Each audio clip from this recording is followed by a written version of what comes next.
केदारनाथ मंदिर का इतिहास, रहस्य व कहानी। जब भी भारत के तीर्थ स्थलों का नाम लिया जाता है तो उसमें केदारनाथ धाम का मुख्य रूप से नाम लिया जाता है।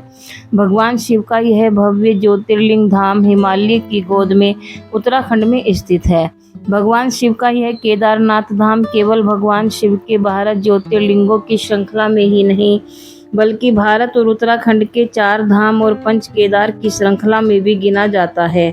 कहा जाता है कि केदारनाथ मंदिर का इतिहास पांडवों से जुड़ा हुआ है, जिसका निर्माण पांडव वंश के जन्मेजय ने करवाया था।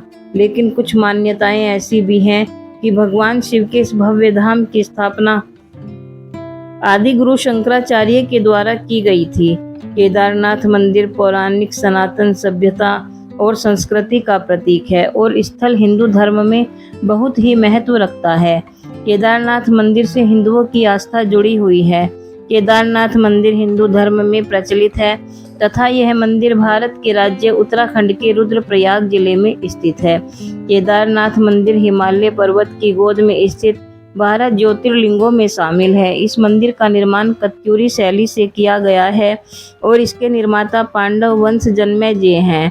केदारनाथ मंदिर का निर्माण द्वापर युग में हुआ था। इस मंदिर में स्थित स्वयंभू शिवलिंग बहुत ही प्रचलित एवं प्राचीन है।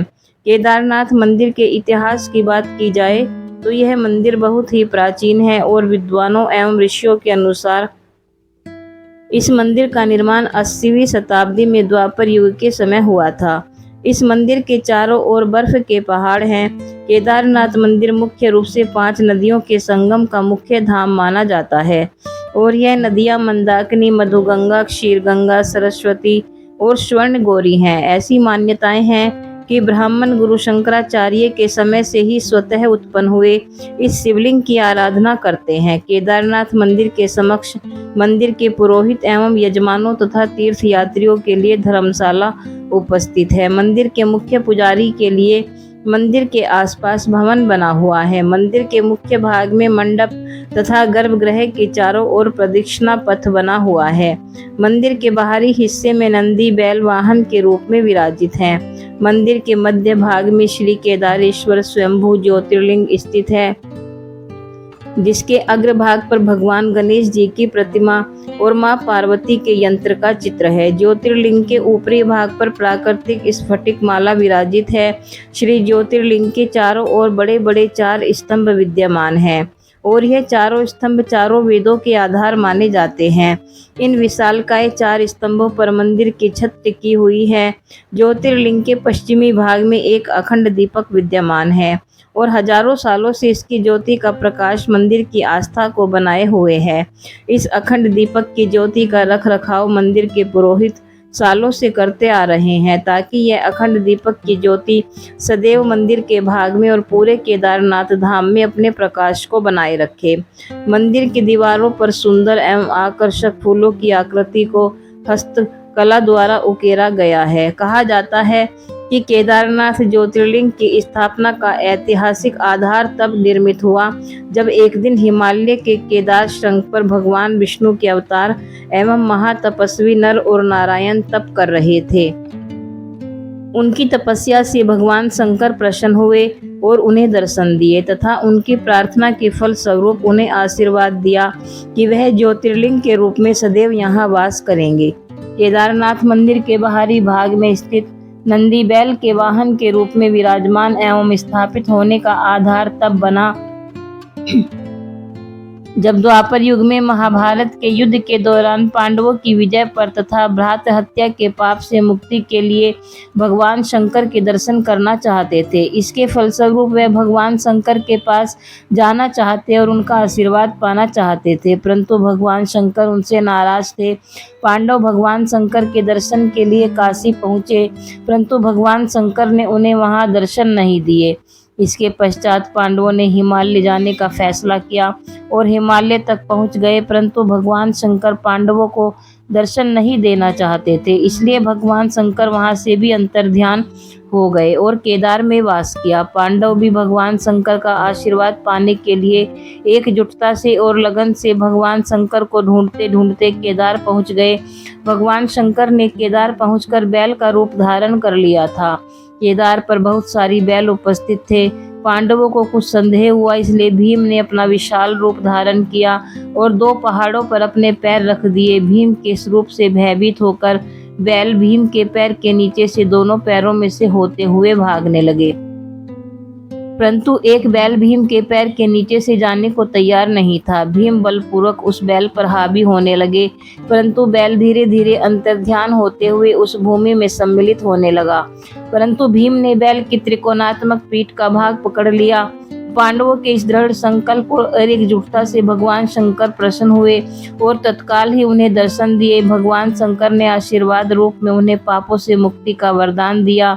तब से ही नंदी बैल के रूप में भगवान शंकर की पूजा की जाती है। ऐसी मान्यता है कि जब भगवान शंकर नंदी बैल के रूप में प्रकट हुए थे तो उनका धड़ से ऊपरी भाग काठमांडू में प्रदर्शित हुआ तथा वहां अब पशुपतिनाथ का प्रसिद्ध मंदिर स्थापित है। भगवान शिव की भुजाएं तुंगनाथ में, भगवान शिव का मुख रुद्रनाथ में, नाभि मध्वेश्वर में तथा भगवान शंकर की जटाएं कल्पेश्वर में प्रकट हुई थी। इन्हीं विशेषताओं के फलस्वरूप श्री केदारनाथ को पंच केदार भी कहा जाता है। वादिया इंस्टीट्यूट ऑफ हिमालयन जियोलॉजी के रिपोर्ट के अनुसार ऐसा माना जाता है कि केदारनाथ मंदिर में न केवल 2013 की बाढ़ आपदा का सामना किया, बल्कि यह भी कहा जाता है कि केदारनाथ धाम लगभग 400 वर्षों तक बर्फ से दबा हुआ था। रिपोर्ट के अनुसार जब 13वीं शताब्दी से लेकर 14वीं शताब्दी के बीच हिमयुग की शुरुआत हुई थी, उस समय पूरा केदारनाथ धाम बर्फ के भीतर दबा हुआ था। दरअसल इस बात की पुष्टि इस प्रकार हुई कि इस मंदिर की दीवार पर पीली रेखाएं अंकित हैं, जो कि लगातार ग्लेशियर के पिघलने से अंकित हुई हैं। इसी आधार पर रिपोर्ट में कहा गया कि केदारनाथ मंदिर हिमयुग के दौरान 400 वर्ष तक बर्फ के नीचे दबा रहा। छोटा चार धाम यात्रा में 4 मंदिरों की यात्रा कराई जाती है, जिसमें विशेष रूप से केदारनाथ मंदिर भी शामिल है। केदारनाथ मंदिर के अलावा अन्य 3 मंदिर बद्रीनाथ, गंगोत्री और यमुनोत्री है।